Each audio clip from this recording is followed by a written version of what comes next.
ಮರಲಿಂಗನದೊಡ್ಡಿ ಗ್ರಾಮದಲ್ಲಿ 75 ಲಕ್ಷ ವೆಚ್ಚದ ಕಾಮಗಾರಿಗೆ ಶಾಸಕ ರವಿಕುಮಾರ್ ಗಣಿಗಾರ್ ಚಾಲನೆ. ಮಂಡ್ಯ ತಾಲೂಕಿನ ಕೊರಗೋಡು ಹೋಬಳಿಯ ಮರಲಿಂಗನದೊಡ್ಡಿ ಗ್ರಾಮದಲ್ಲಿ 65 ಲಕ್ಷ ವೆಚ್ಚದ ಆರೋಗ್ಯ ಮತ್ತು ಕ್ಷೇಮ ಕೇಂದ್ರ ನಿರ್ಮಾಣದ ಕಾಮಗಾರಿ ಹಾಗೂ ಹೊಸೂರು ಮುದ್ದನದೊಡ್ಡಿ ಕರಿಬಿ ಸೈಟ್ನ ಪರಿಶಿಷ್ಟ ಜಾತಿ ಕಾಲೋನಿಯಲ್ಲಿ 10 ಲಕ್ಷ ವೆಚ್ಚದ ರಸ್ತೆ ಮತ್ತು ಚರಂಡಿ ಅಭಿವೃದ್ಧಿ ಕಾಮಗಾರಿಗೆ ಮಂಡ್ಯ ವಿಧಾನಸಭಾ ಕ್ಷೇತ್ರದ ಜನಪ್ರಿಯ ಶಾಸಕರಾದ ರವಿಕುಮಾರ್ ಗಣಿಗರ್ ಅವರು ಗುದ್ದಲಿ ಪೂಜೆ ನೆರವೇರಿಸಿದರು. ಈ ಸಂದರ್ಭದಲ್ಲಿ ಜಿಲ್ಲಾ ಆರೋಗ್ಯಾಧಿಕಾರಿ ಡಾಕ್ಟರ್ ಕೆ ಮೋಹನ್, ತಾಲೂಕು ಆರೋಗ್ಯಾಧಿಕಾರಿ ಜವರೇಗೌಡ, ಕೊರಗೋಡು ಗ್ರಾಮ ಪಂಚಾಯಿತಿ ಅಧ್ಯಕ್ಷರಾದ ನವೀನ್, ಪಂಚಾಯಿತಿ ಅಭಿವೃದ್ಧಿ ಅಧಿಕಾರಿ ವಿನಯ್, ಗುತ್ತಿಗೆದಾರರಾದ ಹರೀಶ್, ಮುಖಂಡರಾದ ರಾಜೇಶ್, ಕಿಟ್ಟಿ ಸೇರಿದಂತೆ ಇತರರು ಹಾಜರಿದ್ದರು. Girish, NKS TV4 Mandya.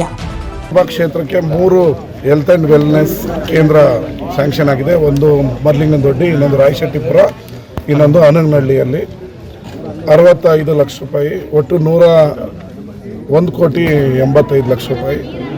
ಇವತ್ತು ಮರಲಿಂಗನದೊಡ್ಡಿಯಲ್ಲಿ ಪೂಜೆಯನ್ನು ಮಾಡಿದ್ವಿ. ಮತ್ತು ಅದರ ಜೊತೆಗೆ 10 ಲಕ್ಷ ರೂಪಾಯಿ SCP ವರ್ಕ್ KRDLನಿಂದ ಅದು ಕೂಡ ರಸ್ತೆ ಕಾಮಗಾರಿಯನ್ನು ಮಾಡಿದ್ದೀವಿ. ಒಂದೇ ದಿನ ಇವತ್ತು 75 ಲಕ್ಷ ರೂಪಾಯಿ ಕಾಮಗಾರಿಗೆ ಮರಲಿಂಗನದೊಡ್ಡಿಯಲ್ಲಿ ಭಾಳ ವರ್ಷಗಳಿಂದ ಮರಲಿಂಗನದೊಡ್ಡಿಯಲ್ಲಿ ಕಾಮಗಾರಿಗಳಾಗಿಲ್ಲ ಅಂತ ಸ್ಥಳೀಯರು ಕೇಳ್ತಾಯಿದ್ರು. ಇವತ್ತು ಮಾಡಿದ್ವಿ. ಮುಂದಿನ ದಿನಗಳಲ್ಲಿ ಸಮಗ್ರವಾಗಿ ಮರಲಿಂಗನದೊಡ್ಡಿಯನ್ನು ಅಭಿವೃದ್ಧಿಯನ್ನು ಮಾಡ್ತೀವಿ.